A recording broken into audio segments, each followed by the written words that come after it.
भारत को अक्सर दुनिया का आईटी पावर हाउस कहा जाता है ना? सॉफ्टवेयर सर्विसेज में तो हमारी धाक है। बिल्कुल। लेकिन जब बात उन सॉफ्टवेयर टूल्स की आती हैं जो हम रोजमर्रा के काम में इस्तेमाल करते हैं, word processing, spreadsheets, team communication, cloud storage वगैरह, तो दशकों से एक ही नाम हावी रहा है, माइक्रोसॉफ्ट। हाँ, ऑफिस 365, टीम्स, अजूर, ये नाम तो जैसे काम करने का तरीका ही बन गए हैं। सही कहा। पर क्या इस तस्वीर में कोई बदलाव आ रहा है? क्या कोई भारतीय कंपनी है जो इस दिग्गज को टक्कर दे सकती है? आज हम इसी पर थोड़ी गहराई से बात करेंगे, एक ऐसे भारतीय चैलेंजर पर जिसका नाम है ज़ोहो। सवाल यह है कि क्या ज़ोहो भारत का माइक्रोसॉफ्ट बन सकता है? दिलचस्प सवाल है। और हमारी आज की जो बातचीत है वो भारत का माइक्रोसॉफ्ट, ज़ोहो का उदय शीर्षक वाले लेख में दिए गए विश्लेषण और जानकारियों पर आधारित है। ये लेख ज़ोहो की कहानी, उसकी रणनीति और भारतीय बाजार में उसकी पकड़ पर काफी रोशनी डालता है। हाँ, मैंने भी देखा है उसे। काफी अच्छा विश्लेषण है। तो आइए फिर शुरू करते हैं हम। सबसे पहले ये ज़ोहो आखिर है क्या चीज? कई लोगों ने शायद नाम सुना हो, पर इसकी कहानी, इसका स्केल शायद उतना पता ना हो। बिल्कुल। देखिए, ज़ोहो कोई एकदम नई कंपनी नहीं है। इसकी शुरुआत तो 1996 में हुई थी। 1996 में? हाँ, और ये तमिलनाडु से निकली एक ग्लोबल सॉफ्टवेयर कंपनी है। और दिलचस्प बात यह है कि बिना किसी बाहरी फंडिंग या वेंचर कैपिटल के ये आज इतनी बड़ी मल्टीनेशनल कंपनी बन गई है। बिना फंडिंग के? ये तो आजकल सुनने को नहीं मिलता। हाँ, इसे श्रीधर वेम्बू ने स्थापित किया था और उनकी सोच पारंपरिक टेक कंपनियों से काफी अलग रही है हमेशा से। तो लगभग 3 दशक पुरानी कंपनी है जी। और दुनिया भर में इसकी पहुंच कैसी है? कितने लोग इस्तेमाल करते हैं इसे? यही बात इसे खास बनाती है। आज ज़ोहो के 100 मिलियन यानी 10 करोड़ से ज्यादा रजिस्टर्ड उपयोगकर्ता है। 10 करोड़? हाँ, और ये 150 से ज्यादा देशों में फैले हुए हैं। ये आंकड़ा अपने आप में बहुत कुछ कहता है। ये साबित करता है कि वर्ल्ड क्लास सॉफ्टवेयर बनाने के लिए आपको सिर्फ सिलिकॉन वैली या अमेरिका में होने की जरूरत नहीं है। सही बात है। भारत से भी एक ग्लोबल सॉफ्टवेयर प्रोडक्ट कंपनी निकल सकती है और सफल हो सकती है। बिल्कुल। आपने कहा कि इनकी सोच पारंपरिक टेक कंपनियों से अलग है। इसका क्या मतलब हुआ? क्या ये माइक्रोसॉफ्ट या गूगल के रास्ते पर नहीं चल रहे हैं? उनकी तरह नहीं है? काफी हद तक नहीं। ज़ोहो की रणनीति नकल करने की नहीं रही है, बल्कि अपना एक अलग रास्ता बनाने की रही है। अच्छा। वो एंटरप्राइज सॉफ्टवेयर टूल्स का अपना एक अनूठा इंटीग्रेटेड इकोसिस्टम बना रहे हैं। उनका फोकस सिर्फ कुछ गिने चुने प्रोडक्ट्स पर नहीं है, बल्कि बिजनेस चलाने के लिए जरूरी लगभग हर सॉफ्टवेयर टूल को खुद बनाना और उन्हें आपस में गहराई से जोड़ने पर है। खुद बनाना और जोड़ना। हाँ, और सबसे महत्वपूर्ण बात ये सब भारत में डिजाइन और डेवलप किया जा रहा है। उनका दर्शन है R&D में भारी निवेश करना। भारत में? हाँ, ये जरूरी है। लंबी अवधि की सोचना और बाहरी दबावों से मुक्त रहकर काम करना। ये दिलचस्प है, अपना इकोसिस्टम बनाना। तो अगर हम सीधे सीधे माइक्रोसॉफ्ट से तुलना करें तो ज़ोहो के प्रोडक्ट्स उनके सामने कैसे हैं? क्या उनके पास माइक्रोसॉफ्ट ऑफिस या टीम्स जैसे पॉपुलर टूल्स का कोई जवाब है? हाँ, बिल्कुल है। इसे समझने का एक तरीका ये हो सकता है कि ज़ोहो एक तरह से भारत का माइक्रोसॉफ्ट विकल्प बनने की कोशिश कर रहा है, पर अपने अंदाज में। अपने अंदाज में? हाँ, जहां माइक्रोसॉफ्ट आपको Word, Excel, PowerPoint, Teams और क्लाउड के लिए अजूर जैसी सेवाएं देता है, वहीं ज़ोहो इनके जवाब में Zoho writer, Zoho sheet, Zoho show, Zoho click है, टीम चैट के लिए, ज़ोहो मीटिंग है, वीडियो कॉन्फ्रेंसिंग के लिए, और इन सब को मिलाकर ज़ोहो वर्कस्पेस नाम का एक इंटीग्रेटेड सूट भी है। अच्छा, तो ऑफिस प्रोडक्टिविटी के लिए तो सीधा सीधा मुकाबला है। लेकिन माइक्रोसॉफ्ट का इकोसिस्टम तो इससे कहीं ज्यादा फैला हुआ है। उनका CRM है, ERP है, डेवलपर टूल्स हैं और भी बहुत कुछ। क्या ज़ोहो इस मामले में भी टक्कर दे रहा है? यहीं पर ज़ोहो की कह सकते हैं व्यापकता सामने आती है। ऑफिस सूट के अलावा उनके पास कस्टमर रिलेशनशिप मैनेजमेंट यानी CRM के लिए बहुत मजबूत प्रोडक्ट है, जिसे दुनिया भर में काफी सराहा जाता है। हाँ, ज़ोहो CRM का नाम सुना है मैंने। बिल्कुल। इसके अलावा फाइनेंस और अकाउंटिंग के लिए ज़ोहो बुक्स, HR मैनेजमेंट के लिए ज़ोहो पीपल, प्रोजेक्ट मैनेजमेंट के लिए ज़ोहो प्रोजेक्ट्स, कस्टम एप्लीकेशंस बनाने के लिए ज़ोहो क्रिएटर। लिस्ट काफी लंबी है। उनके पास 50 से ज्यादा ऐप्स हैं जो बिजनेस की लगभग हर जरूरत को पूरा कर सकते हैं। 50 से ज्यादा ऐप्स? हाँ जी, तो ये वाकई माइक्रोसॉफ्ट के इकोसिस्टम जितने ही व्यापक दायरे को कवर करने की कोशिश है, लेकिन एक इंटीग्रेटेड अनुभव और हाँ, एक भारतीय परिप्रेक्ष्य के साथ। ये तो सचमुच एक पूरा बिजनेस ऑपरेटिंग सिस्टम जैसा लग रहा है। तो फिर ये बुनियादी सवाल उठता है कि कोई कंपनी, खासकर भारत में, माइक्रोसॉफ्ट जैसे इतने स्थापित और जाने पहचाने नाम को छोड़कर ज़ोहो को क्यों चुनेगी भला? इसके पीछे मुख्य वजहें क्या हो सकती हैं? हाँ, ये अहम सवाल है और लेख इस पर कई महत्वपूर्ण कारण बताता है। सबसे पहला और शायद सबसे प्रभावी कारण है कीमत। कीमत? हाँ, ये तो भारत में हमेशा मायने रखती है। बिल्कुल, ज़ोहो के सॉफ्टवेयर और सब्सक्रिप्शन प्लान्स आमतौर पर माइक्रोसॉफ्ट के जो समकक्ष प्लान्स हैं, उनकी तुलना में काफ़ी ज़्यादा किफ़ायती होते हैं। उदाहरण के लिए उनका एक ज़ोहो वन प्लान है। हाँ, ज़ोहो वन। हाँ, उसमें उनके लगभग सभी ऐप्स शामिल हैं और वो प्रति उपयोगकर्ता एक निश्चित मासिक शुल्क पर मिलता है। ये अलग अलग ऐप्स खरीदने या माइक्रोसॉफ्ट के जो हाई एंड एंटरप्राइज लाइसेंस होते हैं, उनसे काफ़ी सस्ता पड़ सकता है। और ये कीमत का अंतर भारतीय बाजार के लिए कितना बड़ा फैक्टर है, खासकर छोटी कंपनियों के लिए? बहुत बड़ा फैक्टर है। भारतीय स्टार्टअप्स और जो छोटे व मध्यम उद्यम है, यानी एसएमईज, उनके लिए तो ये बहुत मायने रखता है। भारत एक, हम सब जानते हैं, मूल्य संवेदनशील बाजार है। हाँ। यहाँ कंपनियां ऐसे समाधान ढूंढती हैं जो पावरफुल तो हों पर उनके बजट में भी फिट हों। ज़ोहो इस ज़रूरत को बहुत अच्छे से पूरा करता है। कम लागत का मतलब है कि छोटी कंपनियां भी वो एडवांस्ड टूल्स इस्तेमाल कर सकती हैं जो पहले शायद सिर्फ बड़ी कंपनियों के लिए ही मुमकिन थे। इससे उन्हें कंपटीशन में बने रहने में मदद मिलती है। ठीक है, तो कीमत एक बड़ा कारण हो गया। इसके अलावा और क्या वजह हैं जो कंपनियों को ज़ोहो की तरफ खींच सकती हैं? दूसरा बड़ा कारण है डेटा संप्रभुता, यानी डेटा सॉवरेंटी। ये आजकल बहुत गर्म मुद्दा है, आपको पता ही है। हाँ, डेटा प्राइवेसी और कहाँ स्टोर हो रहा है, ये सब। बिल्कुल।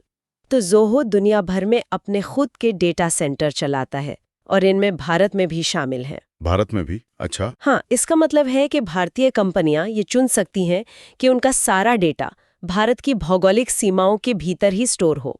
अच्छा, तो डेटा भारत में ही रहता है। ये तो वाकई आज के माहौल में एक बड़ा प्लस पॉइंट लगता है। लेकिन एक आम बिजनेस के लिए इसका ठीक-ठीक मतलब क्या है? उन्हें से क्या फर्क पड़ता है? देखिए, इसका सीधा मतलब है कि आपका और आपके ग्राहकों का जो संवेदनशील डेटा है, वो देश के कानूनों के दायरे में रहता है। जैसे जैसे भारत अपना डेटा प्रोटेक्शन बिल और मजबूत कर रहा है या करने वाला है, कंपनियों के लिए ये जरूरी होता जा रहा है कि वे स्थानीय नियमों का पालन करें। जब डेटा भारत में स्टोर होता है, तो बाहरी देशों के कानूनों या निगरानी वगैरह की चिंताएं कम हो जाती हैं। ये सुरक्षा और नियमों के पालन, यानी कंप्लायंस के लिहाज से कई कंपनियों के लिए, खासकर फाइनेंस या हेल्थ केयर जैसे रेगुलेटेड सेक्टर्स में, बहुत मायने रखता है। सही बात है। जबकि कई ग्लोबल कंपनियों का डेटा तो मुख्य रूप से अमेरिका या यूरोप में ही रहता होगा। बिल्कुल, जिससे भारतीय कानूनों के अनुपालन में थोड़ी जटिलताएं आ सकती हैं। समझ गए। ये तो बहुत महत्वपूर्ण बात है, खासकर डेटा प्राइवेसी को लेकर बढ़ती चिंताओं के दौर में। और कोई खास कारण है ज़ोहो को चुनने का? तीसरा कारण भावनात्मक भी है और रणनीतिक भी। ये है मेड इन इंडिया फैक्टर। अच्छा, मेड इन इंडिया। हाँ, ज़ोहो गर्व से एक भारतीय कंपनी है और इस पहचान को वो सामने भी रखती है। ये न केवल भारत में हजारों लोगों के लिए हाई स्किल जॉब्स बना रही हैं, बल्कि देश के अपने आईटी इकोसिस्टम को भी मजबूत कर रही हैं। हाँ, ये आत्मनिर्भर भारत वाली बात भी आजकल काफी चल रही है। बिल्कुल। उस माहौल में कई भारतीय व्यवसाय एक स्वदेशी विकल्प को अपनाना पसंद करते हैं। ये सिर्फ राष्ट्रीय गौरव की बात नहीं है, बल्कि सप्लाई चेन पर बेहतर कंट्रोल और स्थानीय अर्थव्यवस्था में योगदान देने का भी एक तरीका है, ऐसा वो मानते हैं। तो कीमत हो गई, डेटा भारत में रह गया और मेड इन इंडिया। ये तो काफी मजबूत तर्क लग रहे हैं। आपने उनके ऐप्स की बड़ी रेंज का भी जिक्र किया था।